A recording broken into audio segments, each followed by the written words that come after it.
everybody, and welcome back to another Quiet Time.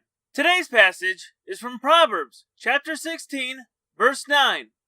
From the New Living Translation, we read, "We can make our plans, but the Lord determines our steps." And from the New King James Version, we read, "A man's heart plans his way, but the Lord directs his steps." And now, onto my thoughts. In this verse, we see the wise King Solomon telling us how it is better for us to have a little with godliness than to have great riches but with dishonesty. We have all seen the effects of greed in our lives, whether we have experienced it firsthand or we have seen it happen to someone else.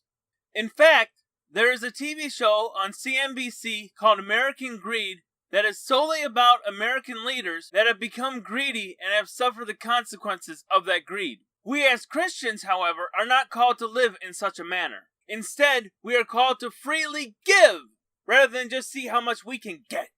I mean, you could have millions or even billions of dollars, multiple mansions, 17 cars, etc., but if you have obtained all this through ill-gotten means, then eventually it will come back to haunt you. Which is often what happens in the TV show I mentioned, American Greed, where the people who are stealing money eventually get found out and suffer the consequences of it. Jesus himself warns of this in Luke chapter 12, verse 3, when he says, "Therefore, whatever you have spoken in the dark will be heard in the light, and whatever you have spoken in the ear in the inner rooms will be proclaimed on the housetops."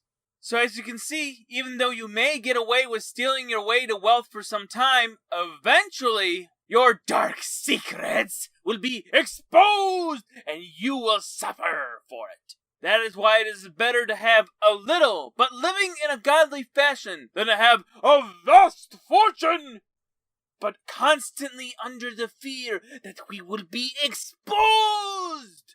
Now, I'm not saying God is forbidding us as Christians from becoming wealthy. Far from it. But what I am saying is that if that wealth was obtained sinfully, then eventually God will take that wealth back and make you suffer for it. And that has been today's Quiet Time. I hope that you have found it informative, and I look forward to seeing you in the next one. See ya then.